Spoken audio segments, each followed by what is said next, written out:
Hello बच्चों, कैसे हो बेटा। मैं हूं आपका मैथमेटिक्स इंस्ट्रक्टर फिरदौस सर। आज के इस लेक्चर में हम कंटिन्यू कर रहे हैं बेटा अपने नंबर एनालॉजी के रीजनिंग ट्रिक्स को, ठीक है ना। इसमें अक्सर बेटा नंबर एनालॉजी का मतलब बेटा जब यूजुअली आपके पास डायरेक्ट मतलब प्रोपोर्शनलिटी के प्रॉब्लम्स होते हैं बेटा, रीजनिंग वाले प्रॉब्लम्स तो होते हैं लेकिन किसके बेसिस पे होते हैं, प्रोपोर्शनलिटी के बेसिस पे। प्रोपोर्शनलिटी आपको पता होगा बेटा, जब भी हमारे पास एक प्रोपोर्शनलिटी होता था बेटा, हमने आपको सुनाया था बेटा कि बचपन के क्लासेस में हम सीखते थे ये वाला चीज, इसको प्रोपोर्शनलिटी कहते, इसको रेशियो कहते हैं, C:D। यहाँ जो पहले दो नंबर्स का प्रोपोर्शनलिटी का मतलब क्या होता है, जो पहले दो नंबर्स का रिलेशन होता है वही रिलेशन यहाँ पे भी होता है बेटा, यहाँ डिफरेंट नहीं होता है। प्रोपोर्शनलिटी का मतलब जो यहाँ रिलेशन वही यहाँ रिलेशन। सुंदर बेटा कहता है सर इसको मिटा दो फास्ट, मुझे इससे डर लगता है, चार आंखें वाला भूत है? तो अब यहाँ नजर रखो बेटा। अब हमें यहाँ पे गिवन है बेटा, क्योंकि प्रोपोर्शनलिटी में चार नंबर्स का यूज होता है, यहाँ पे पहले दो नंबर्स गिवन है, लास्ट पे एक नंबर गिवन है, दूसरा नहीं गिवन है बेटा। ये आपको पता है कि प्रोपोर्शनलिटी में जो पहले दो नंबर्स का रिलेशन होता है वही लास्ट के दो नंबर्स का रिलेशन होता है। हम ढूंढेंगे पहले दो नंबर्स का रिलेशन बेटा। इनको अक्सर हम ये भी कहते हैं कभी कभार, मतलब अपने एग्जाम में लेटर एनालॉजी। लेटर एनालॉजी का मतलब जहां पे अल्फाबेट्स को यूज किया गया होगा, क्योंकि यहाँ पे लेटर्स को भी यूज किया गया है इंग्लिश के, इसको हम लेटर एनालॉजी भी कह सकते हैं। तो चलो देखते हैं बेटा, T से 7 कैसे आ गया, उसी हिसाब से R से वो नंबर ढूंढेंगे।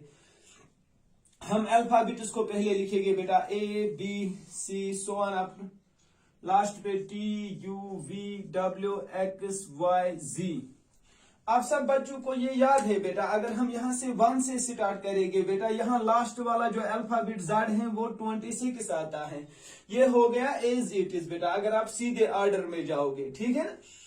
लेकिन अब हम कोशिश करेंगे बेटा यहाँ पे इनको रिवर्स ऑर्डर देने की, क्योंकि T से 7 तो ऐसे नहीं आएगा, ऐसे तो T को 17 वाला नंबर आएगा या T को 19 वाला नंबर आएगा, इसीलिए हम रिवर्स ऑर्डर में नंबरिंग करेंगे बेटा। इसको 1, इसको 2, यहाँ 3, यहाँ 4, यहाँ 5, यहाँ 6, यहाँ 7। सर रिवर्स ऑर्डर में ही T को 7 नंबर मिलता है। तो रिवर्स ऑर्डर में ही अगर T को 7, 3 T इसको 3 7 मिल गए। सर यहाँ R में भी यही लॉजिक अप्लाई होगा सर, क्योंकि हमारे पास यहाँ पे होगा कहीं पे RSTUVW। T को अगर 7 आया था रिवर्स ऑर्डर में, S को आता 8, R को आता 9। तो अगर R को 9 आ गया बेटा, ट्रिपल R को क्या आएगा sir, 9 9 9। Then which option will be the correct option for this question sir, option number D। सबको समझ आया बेटा। एक तो लॉजिक होता है इस नंबर एनालॉजी या लेटर एनालॉजी में, पहले यहां से जाओ इंग्लिश के अल्फाबेट्स को ऑर्डर देखो, फिर वहां रिवर्स में भी देखो बेटा, रिलेशन को ढूंढो और वही इसका आंसर होता है। Next question, again same basis पे बेटा, सेम लेटर एनालॉजी का क्वेश्चन है हमारे पास। इंग्लिश के अल्फाबेट्स को नंबर्स के साथ रिलेशन है यहाँ पे। ये पता है हमें ये डायरेक्ट प्रोपोर्शनलिटी है, इसका मतलब होता है कि जो पहले दो नंबर्स का रिलेशन होगा वही लास्ट वाले दो नंबर्स का रिलेशन होता है। ऐसे क्वेश्चंस को सॉल्व करने के लिए सबसे पहले आपको बेटा इंग्लिश के अल्फाबेट्स को लिखना होता है। ए से लेकर कहां तक लिखो, Z तक लिखो बेटा, ABC so on up last पे XYZ। तो अगर आप यहां से स्टार्ट करोगे नंबरिंग, यहाँ 1 2 3, लास्ट पे आएगा बेटा 24 25 26। सिंस y स्क्वायर का रिलेशन 4 के साथ, यहां से तो कुछ भी नहीं आ रहा है सर। y का आएगा 25 ऑर्डर आ गया सर, इसका तो 4 से दूर दूर रिलेशन नहीं दिख रहा है। लेकिन अगर आप रिवर्स ऑर्डर में चेंज मतलब रिवर्स में नंबरिंग स्टार्ट करोगे बेटा, यहां से 1, यहां से 2, यहां से 3,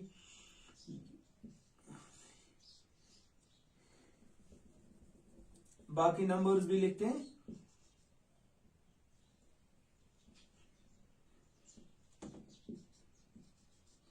यहाँ इसको 4, यहाँ इसको 5, यहाँ इसको 6 आएगा ना बेटा रिवर्स ऑर्डर में अगर हम नंबरिंग करेंगे। सर अगर यहाँ पे y को 2 आ गया, एक रिलेशन तो पता चल गया बेटा, कौन सा रिलेशन?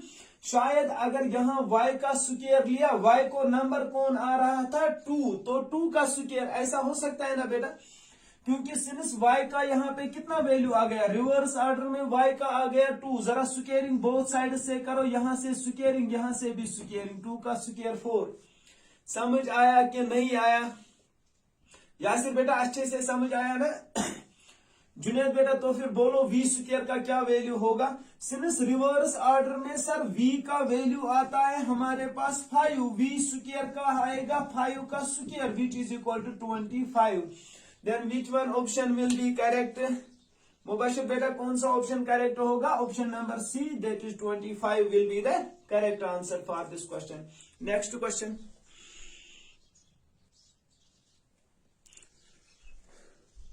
थर्ड क्वेश्चन बेटा, वेरी वेरी इंपॉर्टेंट क्वेश्चन है बेटा, बहुत ही इंटरेस्टिंग क्वेश्चन। इस क्वेश्चन में मैंने बहुत बार देखा कि बच्चे अक्सर ऐसे क्वेश्चन में मिस्टेक करते हैं, मतलब जो इस पैटर्न के क्वेश्चन दिए गए होते हैं। तो यहाँ पे अगर आप चेक करोगे, सबसे पहले जैसे मैंने बोला, ये जो लेटर एनालॉजी के क्वेश्चन है, इसमें सबसे पहले इंग्लिश के अल्फाबेट्स को लिखो, इससे आइडिया पता चल जाता है कि क्या इसने अप्लाई किया है। ABC यहाँ पे मानो कहीं पे आ जाएगा बेटा, कहीं पे बीच में आएगा ना, इन सब अल्फाबेट्स को मैं लिखूंगा, फिर मैं इनका ऑर्डर आपको बताऊंगा बेटा, ताकि आपको इनका ऑर्डर पता चल जाए। ABCDEFGHIJKL MNOPQRSTUVWXYZ। अब जिस एलिमेंट का हमें जरूरत है उसको हम लिखेंगे सर।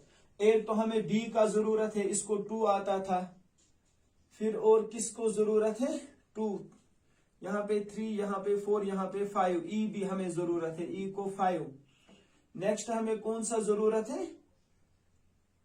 नेक्स्ट हमें ये B भी आ गया, ये यहाँ से हमें H भी आ गया। H को क्या ऑर्डर आएगा 5, इसके बाद 6, 7 और H को 8 आता ऑर्डर। I तो हमें जरूरत नहीं है, इसको 9 आता, इसको 10, इसको 11, L को आता 12 बेटा, 12 हमें जरूरत है, L को ऑर्डर दिया गया है 12, इसको आता 13, इसको 14, इसको 15 बेटा, O को 15 ऑर्डर आ गया, ये भी हमें जरूरत है। क्यों हमें ये दोनों हमें जरूरत नहीं है? 16, 17, 18 हमें जरूरत है, क्योंकि R का ऑर्डर यहाँ पे R है, यहाँ पे यूटिलाइज। S हमें जरूरत नहीं है, T हमें जरूरत है, इसको आएगा 20 बेटा ऑर्डर। U हमें जरूरत नहीं है, V हमें जरूरत नहीं है, WXYZ ये हमें जरूरत नहीं है, बस खाली हमें यही 6 अल्फाबेट्स, ये 7 अल्फाबेट्स की जरूरत है, ठीक है ना? तो चलो देखते हैं बोर जो अल्फाबेट है उसका क्या रिलेशन है 10 के साथ, वही रिलेशन होटल का भी उस नंबर के साथ होगा, क्वेश्चन मार्क के साथ होगा।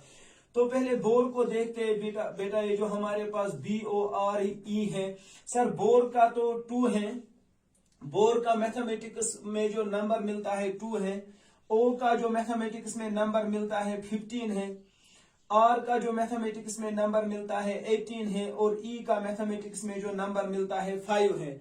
बेटा अगर इन सब डिजिट्स को जो मैथमेटिक्स के नंबर्स मिलते हैं, अगर इनको हम सम करेंगे आपस में बेटा, इनका सम जब आप काउंट करोगे ना बेटा, ये 40 बन गया। क्या बन गया? 40। तो 40 को क्या ऐसा चीज हम कर ले जिससे 10 निकलेगा आंसर? सर इसको डिवाइड कर लो ना 4 से, 40 को 4 से डिवाइड कर लोगे तो 10 आ गया आंसर। ये आया आपको समझ? सर सेम क्वेश्चन, सेम यही रीजन हम अप्लाई करेंगे दूसरे पार्ट में भी। सर जो हमारे पास होटल है ना, HOTEL, H का वैल्यू हमारे पास आ गया था 8, प्लस करेंगे O का वैल्यू हमारे पास 15 आ गया, प्लस T का वैल्यू हमारे पास आया था 20 सर, प्लस E का वैल्यू हमारे पास आया 5, प्लस L का वैल्यू हमारे पास आया 12 बेटा।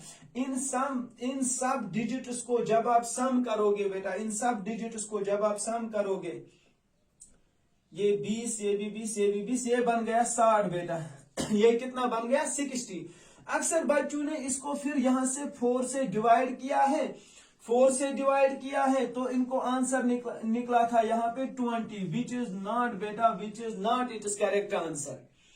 Which is not it is correct answer, क्योंकि बेटा जो रूल है ना, जो ट्रिक, जिस ट्रिक से हमने ये बनाया था, उस ट्रिक का मतलब ये था एक्चुअल में बेटा कि ये जो मैंने ऊपर बोर को 4 से डिवाइड किया, क्योंकि 4 से डिवाइड करने का मतलब था क्योंकि इस वर्ड में 4 ही डिजिट्स थे, इसीलिए 4 से डिवाइड किया।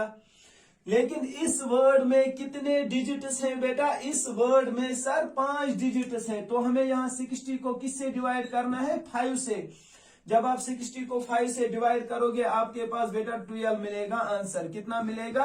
Then which option will be the correct answer for this question? Sir option number 1 that is 12 will be it is correct answer. ठीक है ना?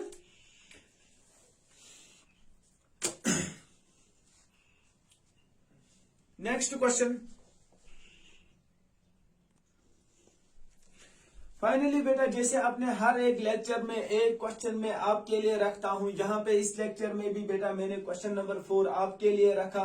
इस क्वेश्चन में आपको सेम ट्रिक जो मैंने अबो सिखाई बेटा, आपको कुछ एग्जांपल्स में वही अप्लाई करना है, फिर देखना है कि आपने इस लेक्चर को किस हद तक समझा है बेटा। ठीक है ना?